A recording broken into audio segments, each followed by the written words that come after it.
Right, so I hope you're feeling properly pleased with yourselves. We've done a lot here, okay, and this is pretty much where we're going to stop as well.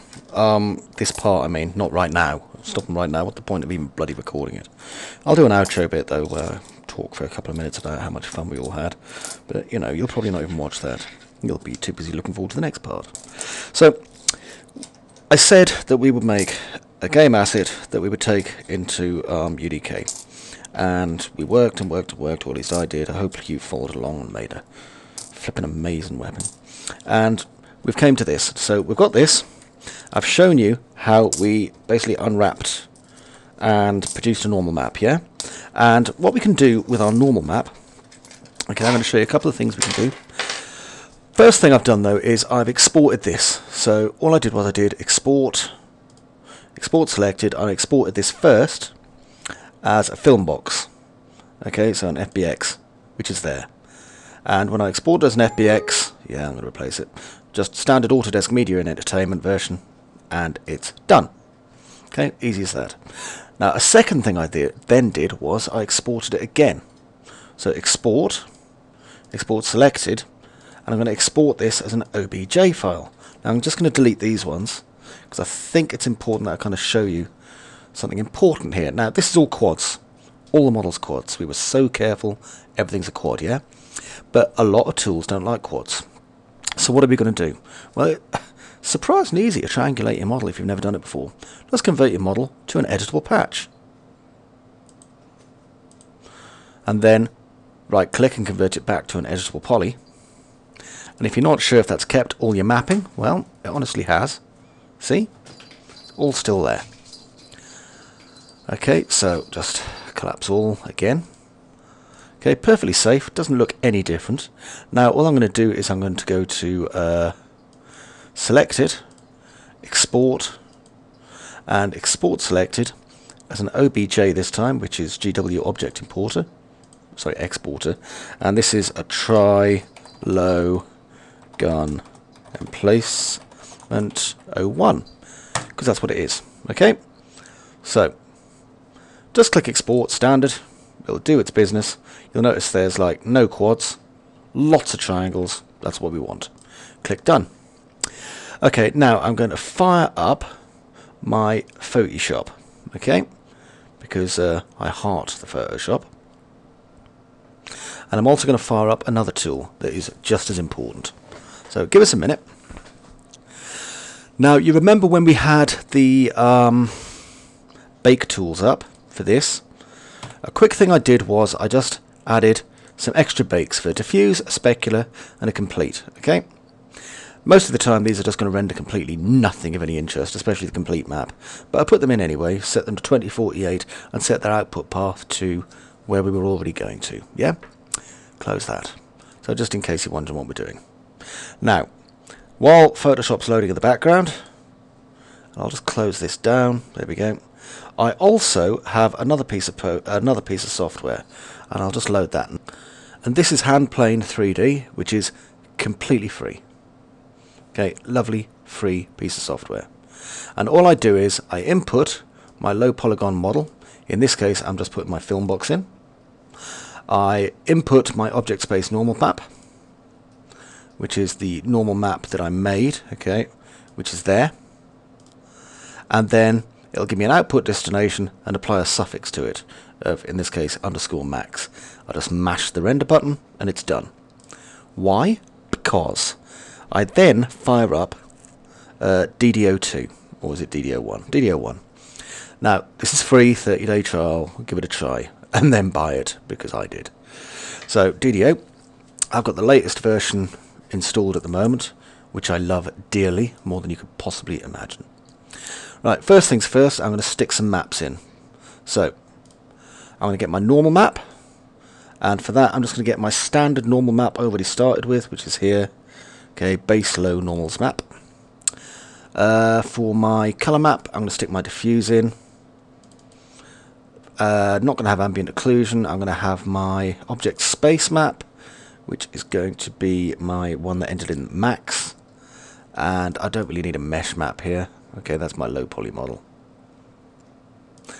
Actually, sod it, no, here it is. Try low gun emplacement. Okay, so if I put that in there, it'll load it up. Don't need a cavity map. Don't need an ambient occlusion map, really, at the minute. If I have one, it would be great, but I don't have one at the minute. So I'm just going to create what I need from this. So first of all, what kind of mess do I want my model to be in? Well, I don't want over the top. What I want is edgeware. Yeah, so let's look for some edgeware. If you've never used this before, really, it's just disgustingly easy. Here we are, edgeware. There's 20 processes involved in it. That's what the number 20, I believe, means. And then for the colours on this, some really nice ones on here. Grey shades is nice. I like grey shades. Bright metal's lovely. Oh, I want bright metal. I'm having bright metal. There we go. Haven't had that one before. And it's going to create a diffuse, a specular, a gloss, a height, and a normal map. Okay. Detail size is going to be normal, although we can double it if you want. Work resolution is also going to be full, though we can work at less if you want. You can match materials by weight, colour, or brightness. I'm just sticking colour. We're not going to get tons of different colours in this, but it's going to be okay for what we need. And then what we're going to do is fire off this little D here, which will bake it. And what happens is, from what I can tell, it sends the normal maps you've created and the model you've created via some sort of teleporter to Quixel, and then their boffins make it awesome. Give it a minute or two. Actually, they don't really, but what it does is, through a series of incredibly complicated Photoshop style calculations, it just creates something beautiful that you can use. So give it a minute. It won't take long. What you can do is, as well, what I sometimes do if there's someone in the room or in the office, I'll just tap away on the keyboard and pretend I'm busy. There we go. And it's done. It has created for us this. This is our metal model. Look how metallical and shiny it is. It is lovely. And it makes me in loves. And I like it. And that's how difficult it is, really. I mean, we've got some various different options here for kind of environments if you want. You can make it flat. You can still see the details that came through on the normal here. Turn that off. Turn off the sky there if you don't want to see that. There's our wire, so you can see it. It's tremendous, isn't it? There's also more options here, including field of view. Look, whee! I just love this. And the thing is, what we have here is ready. Okay, what we have here will quite happily go into your game engine without a moment's hesitation. It's rough, okay, sure, we could almost certainly tidy it up some more, but it'll work. And if you don't like that colour, we can just bake it a different way and use a different one, yeah? So I'll just save this screenshot desktop. There it goes, bye.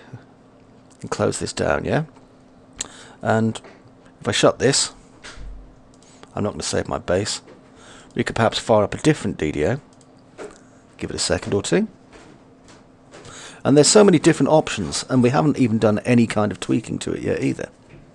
So I'll just let it load. I did fire DDO up, didn't I? Down. Okay, so here's my automation hub again. Remember what we did? I've got my normal map, so let's see, base low normals map.exe, and object space, that's our original normal map. I'll just swap them over. I should have done that really anyway. Color is just our diffuse, and our diffuse map's really plain. We can actually change that if you want to, and I'll show you how. Hang on. So before we do this, I mean, if we're farting around and enjoying ourselves, let's fart around and enjoy ourselves. So I'll just open this, and you'll see that our base low diffuse map is pretty darn primitive. Yeah, it's even got these red parts on, so there's nothing special there. It's basically calculating it from a completely even mesh. So let's see what other ones we've got in here. I'm just going to drag them all in. Ka-chow.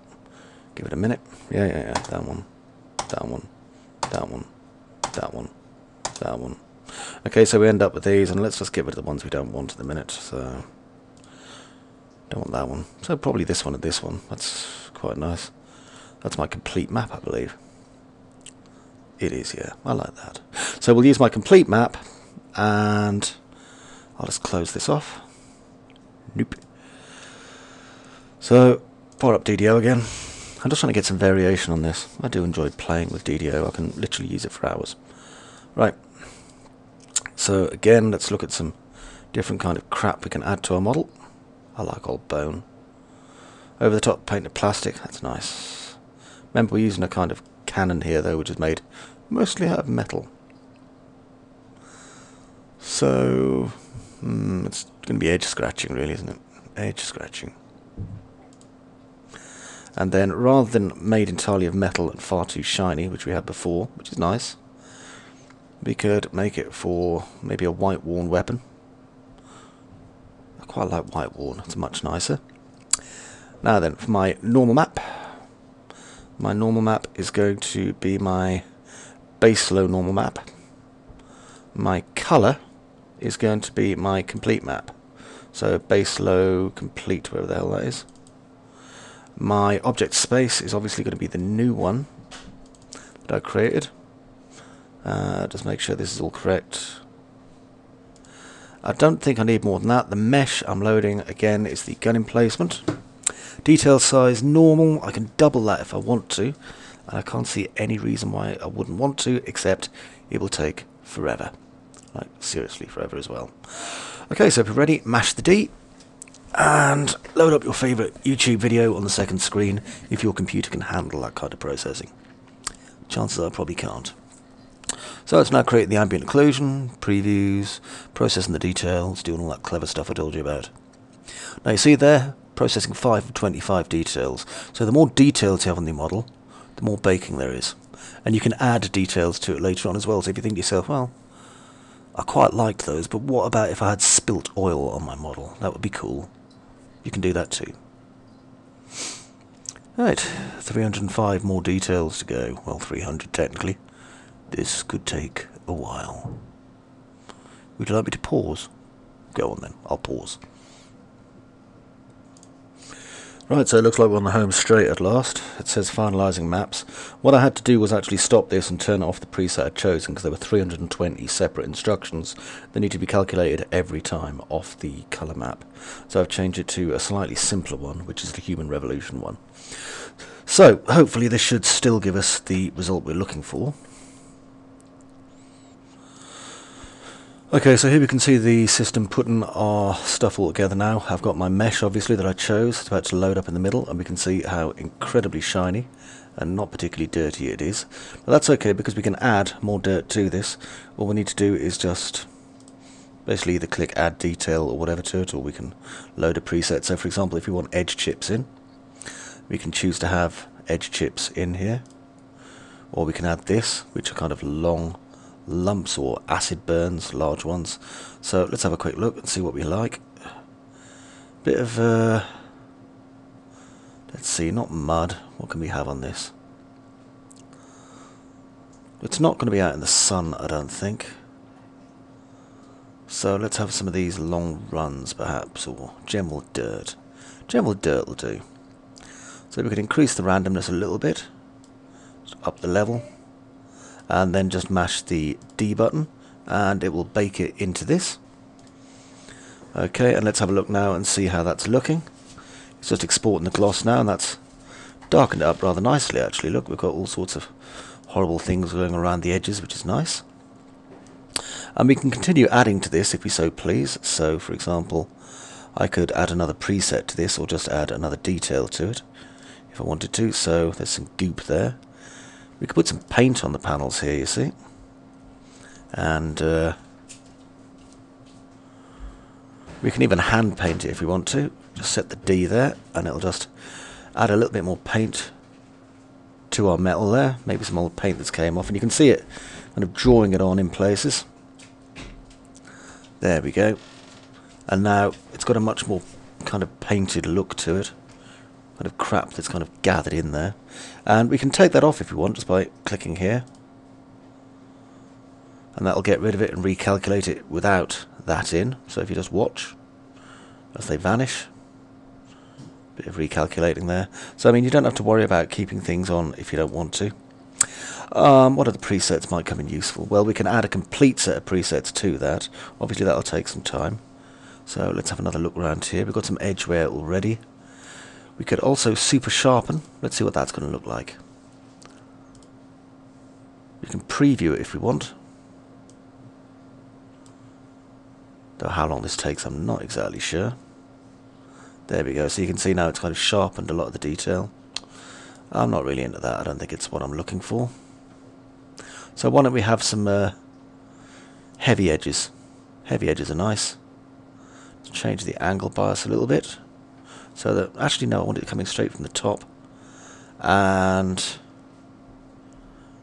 just mash the D. And that should do that. Okay, so you can see now it's put plenty of stuff in there. And it'll apply it now to this, so we should see it in a second. There we go. Okay, so it's like really making our metal kind of greasy, and we can add additional levels of grease to this if we want to. So I can also reduce it on the diffuse, so it's going to be less visible here, as you can see. But I can still make it turn up on the specular and things like that, which is really useful if you want it kind of chipped away and eaten at. Okay, so this is more or less complete. I mean, we don't have any emissive, but we can make some emissive before we move on, so that's not really going to be a problem. But as it stands, I mean, we've not done too badly at all making this. If you want to check it with different reflectives, you can see how it's going to look in different areas with its reflectivity and so on. And there it is flat with just the normal mapping. You can also make it so it's in a darker area or a bright area so you can see what it's like.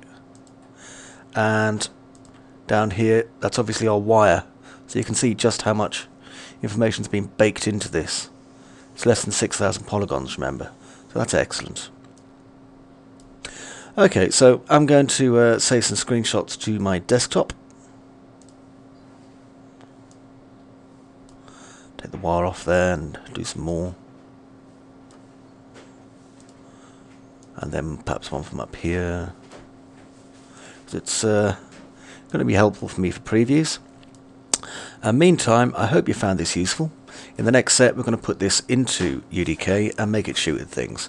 But until then, bye-bye for now.